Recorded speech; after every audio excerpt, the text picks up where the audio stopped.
हृदय में बैठा लीजिए।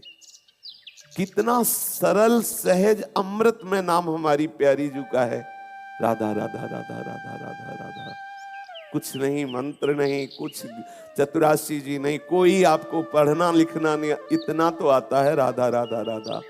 आप रटिए, ये एक तार आप चलाइए, बार बार श्वास ऊपर आ रही नीचे जा रही, इसी में बसा लीजिए। राधा राधा राधा राधा राधा नामैव कार्यम हिनुदिन मिलितम साधना घीस कोटिस। करोड़ों साधनाओं को हे कर देने वाला ये राधा नाम रटन है। राधा राधा राधा राधा। अखिल लोकों के स्वामी परब्रह्म की प्रतिष्ठा, अनंत ऐश्वर्य महान ऐश्वर्य जिनके चरणों में लुटता घूमता है, ऐसे हमारे प्यारे लालजू महाराज इस राधा नाम के अधीन है। हम ब्रजवासी हैं, हम वृंदावनवासी हैं, हम एक क्षण भी अमृत में नाम भूले नहीं। कितना सरल, कितना सरल और कितना महिमा में, जो बड़ी बड़ी साधनाओं से आराधना करके हमारे लाल बिहारी के चरणों को अपने ध्यान में देखना चाहते हैं बड़े बड़े योगी लोग, मुनिजन। मुनि मन ध्यान धरत नहीं पावत, उनके लिए भी दुर्लभ है। योगींद्र दुर्लभ गति मधुसूदनोपि, ये दुर्गम है।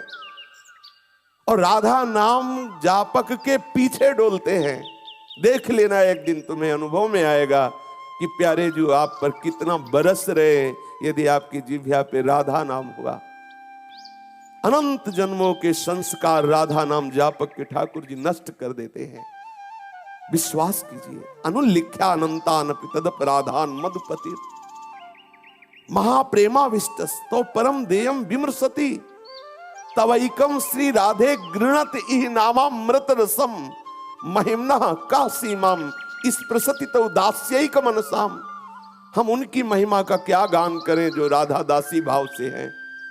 हम श्री जी की दासी हैं, मंजरी हैं, किंकिरी हैं, सहचरी हैं, जो महानुभाव ऐसी ठसक में रहकर आठों पहर सेवा पद्धति से चिंतन करते रहे, उनकी महिमा का कौन वर्णन कर सकता है। केवल तवैकम श्री राधे गृणति नामामृत रसम। तवैकम, केवल एकमात्र आपके राधा नाम का जो रटन करते हैं, उनकी ये महिमा है कि उनके समस्त संचित कर्म भस्म करके आगे कोई अपराध होगा लिखा नहीं जाएगा, और लालजू प्रेमाविष्ट होकर के उसके पीछे डोलते हैं। हम अपने समय को जो हमें ब्रजवास में करुणा करके श्री लाडली लाल ने ऐसा सौभाग्य दिया है, हम कभी खाली न रहें। हर समय मंत्र चल रहा है ठीक है, पद चल रहा है ठीक, नहीं चल रहा तो इतना सरल अमृत में राधा नाम सुधा रसम। राधा राधा राधा राधा राधा राधा राधा। कैसा महामहिमा में हमें अवसर मिल गया। और ये नाम कितना महिमा में, करोड़ों साधनाएं हे हो जाए ऐसा फल प्रदान करेगा। आहा, कोटि कोटि साधनाएं हे हो जाए ऐसा फल मिलेगा। ये मत सोचो कि ये सरल राधा नाम क्या इससे होगा।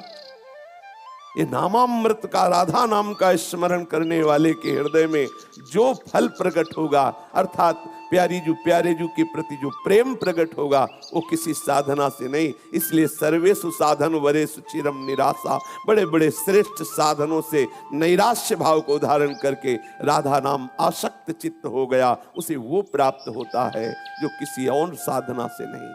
राधा नामैव कार्यम हेनुदिन मिलितम साधना घीस कोटिस। एकमात्र कार्य केवल रह गया, बस राधा राधा राधा राधा राधा राधा। निज मंत्र, शरणागत मंत्र, चतुराशी जी, श्रीमद सुधा निधि जी, श्री 42 लीला जी, कैसे कैसे हमारे पास समुद्र हैं, महाबल है इस मन को ठीक करने के लिए। अब एक क्षण भी खाली न रहे। नाम में मन नहीं लग रहा, हम लीला गायन में लग गए, लीला श्रवण में लग गए। हम एक क्षण भी खाली न रहे। हमारा तन मन दोनों वृंदावन का सेवन करें। तन तो वृंदावन वास कर रहा है और मन विषय में संसार में फिर रहा है। आपको अनुभव नहीं हो रहा प्रेम रस का। आपको लगेगा क्या है वृंदावन की महिमा, यहां भी तो वही संसारिकता है। लेकिन यहां क्या है, अभी इसी क्षण प्रिया प्रीतम रस केल कर रहे हैं। अब अनंत सुख की वर्षा हो रही, लेकिन हम वंचित हैं। पकड़ो इस बात को। कहीं ना कहीं आप इस सूत्र में अपने आप को नीचे उतारे हुए हैं। दूरादपाश स्वजनान सुखमर्थ कोटिम सर्वेषु साधन वरिश्चिरम निराशा, इससे आप बच जाओ तो बरसंत में उस सहजाद्भुत सौख्य धाराम, अद्भुत सुख की वर्षा इसी क्षण हो रही। यही लीला विहार हो रहा है, यही वृंदावन धाम है, यही चिदानंद वृंदावन भूमि है। आचार्यों ने भौम वृंदावन का वर्णन किया है, जैसी हरिवंश विपिन भूतल पर संतत विचल चोरी। कहीं न कहीं हम परिवार के राग से, कहीं न कहीं हम अर्थ के द्वारा प्राप्त होने वाले भोगों में, कहीं न कहीं हम छोटे मोटे साधन सुखों में अर्जे हुए हैं। इसीलिए हमें प्यारी जी की जो कृपा बरस रही उसका अनुभव नहीं हो रहा। सबसे पहली बात, ब्रज 84 कोष में सब भगवत प्रसाद से वास कर रहे, इसलिए सब हमारे पूजनीय हैं। बच गए, अब आप निर्दोष हो गए। दूसरी बात, एक क्षण भी हम प्रिया प्रीतम के चिंतन से बिलग ना रहे। इसे पकड़िए। आप रोज सुनते हैं लेकिन घंटों विषय चिंतन में चला जाता है। कभी कभी जैसे प्रश्न करते, कहां हो आप, उसी समय आप आश्चर्यचकित होकर के, अरे अच्छा ओ, फिर आप कहां थे, आपको पता नहीं। आप थोड़ी थोड़ी देर में अपने से प्रश्न कीजिए, आप कहां हो। लौटा लिए इस मन को नाम में, रूप में, लीला में, धाम में, इसको लाइए। हरिराम व्यास जी कह रहे, तन मन दोनों से वृंदावन से प्रीति कीजिए, दोनों से वृंदावन का सेवन कीजिए। एक गोविंद चंद लगी छाड़ी, लोक वेद की भीति। ये लोक रीति और वेद रीति ये हमारे दोनों काम की नहीं है, क्योंकि हम प्रीति रीति के उपासक हैं। प्रीति रीति का उपासक यदि लोक रीति की तरफ देखेगा तो फंस जाएगा, और वेद रीति की तरफ देखेगा तो फंस जाएगा। वेदान्नपि संन्यस्ति सा अवच्छिन्नो केवलम अनुरागम। उस केवल चैतन्य चिदानंद अनुराग को प्राप्त करने के लिए वेदान्नपि संन्यस्ति, वेद का भी पूर्ण रूप से, वेद रीति की भी हमें परवाह नहीं करनी। हमें प्रीति रीति, हम प्रीति रीति के उपासक हैं। हमें श्यामा श्याम के श्री अंगों की सेवा का सौभाग्य चाहिए। हर समय उनके समीप रहना है, हर समय हमें उन्हें दुलार करना है। इसलिए न लाज तीन लोकन की, न वेद को कहो करे।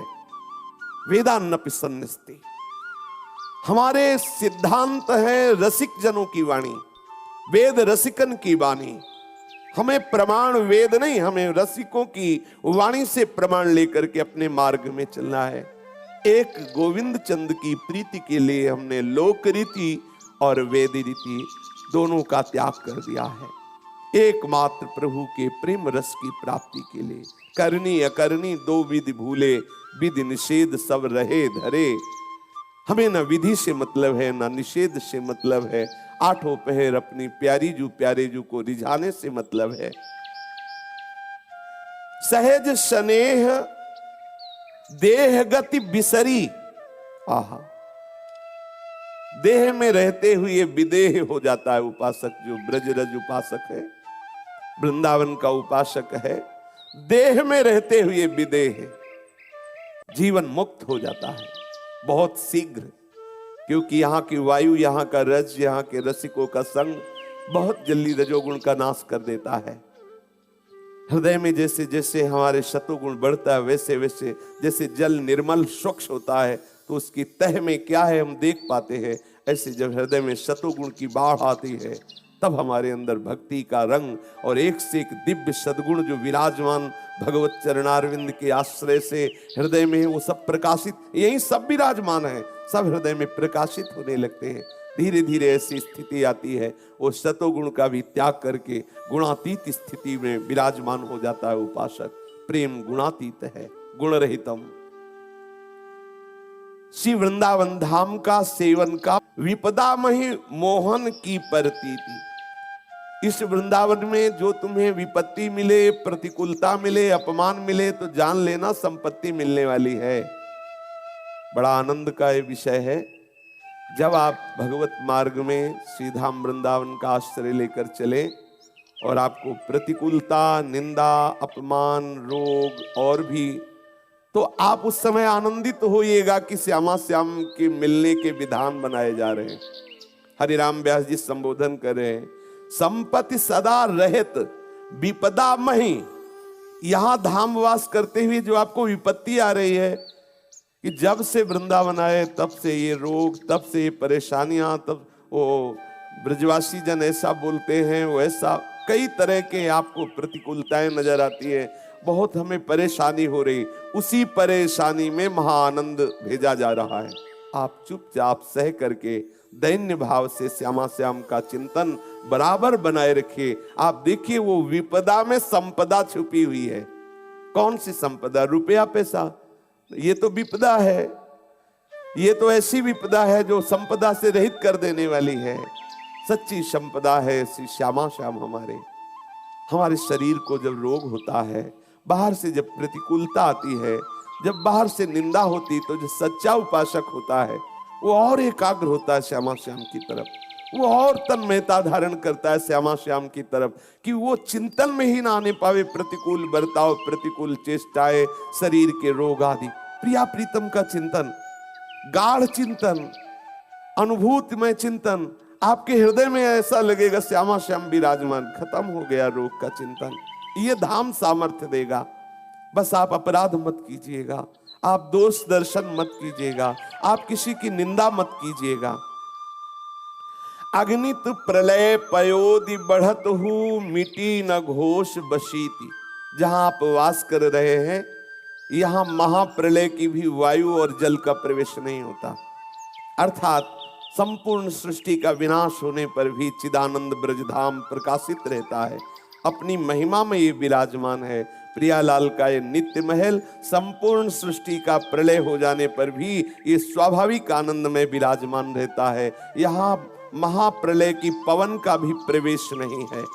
अभी हमारी इंद्रियां विषय सेवन में बलवान, फिर भागवतिक दिव्य शक्ति के लिए बलवान हो। इसलिए पवित्रता, आपके वस्त्र पवित्र हो, आपका भोजन पवित्र हो, आपका वास पवित्र हो, आपके भोजन पाने के पात्र पवित्र हो। आप फिर देखिए, आपका विचार पवित्र होगा, आपका चिंतन पवित्र होगा, और पवित्रता में ही आप अनुभव करेंगे आप देह नहीं हैं, आप अंतःकरण नहीं हैं। आप अपने स्वरूप का परिचय पवित्रता से प्राप्त कर पाएंगे। ये जैसे आया, जूठे मुंह खाए पिए, ऐसे खड़े लघुशंका और शौच कपड़ा पहन के गए, सब अपवित्र। ऐसे क्या उससे?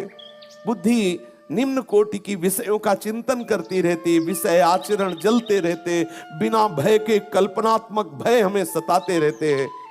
पवित्रता बहुत अनिवार्य है।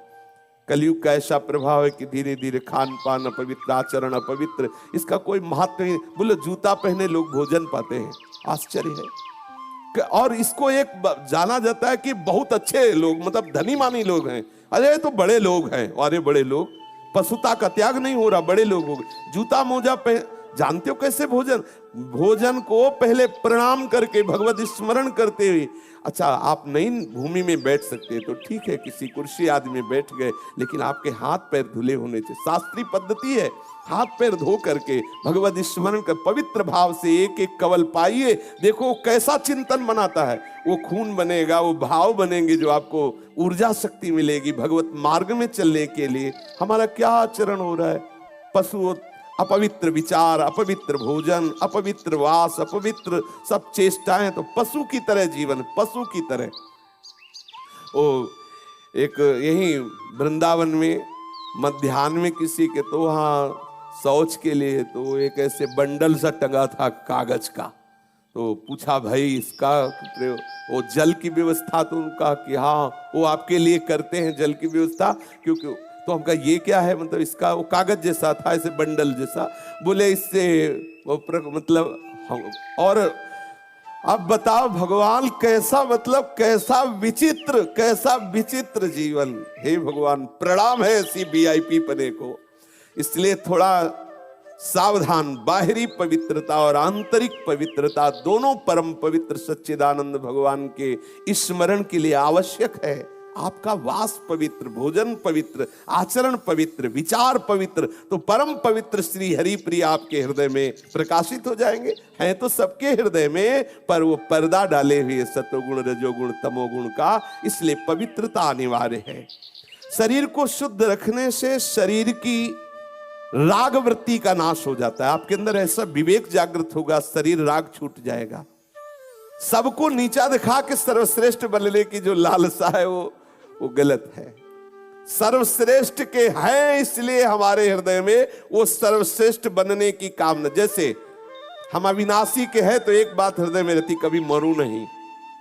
सुख सिंधु के बच्चा है, इसलिए सबके अंदर लालसा होती है अपार सुख मिले।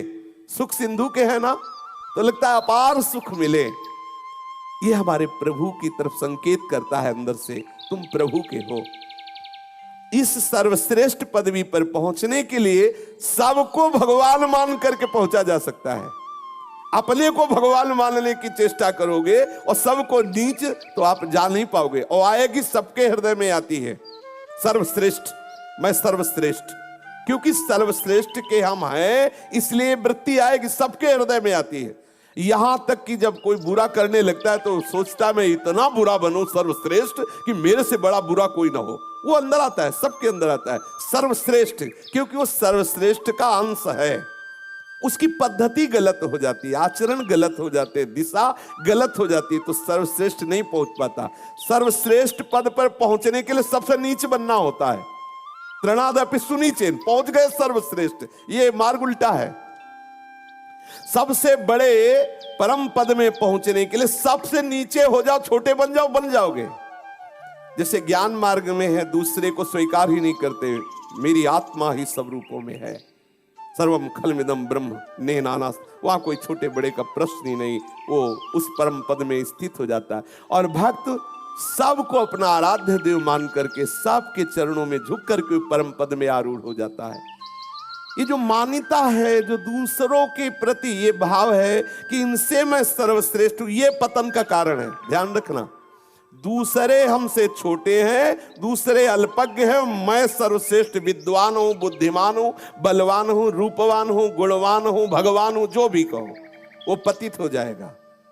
यहां जो लालसा जागृत होती सर्वश्रेष्ठ की, वो गलत नहीं है, क्योंकि हम सर्वश्रेष्ठ के हैं, पर उसके पहुंचने की पद्धति है। ज्ञानी आत्मस्वरूप से सर्वश्रेष्ठ होता है और भक्त सब में भगवान देख करके सर्वश्रेष्ठ। सब आत्मास्तु दुर्लभा, कौन?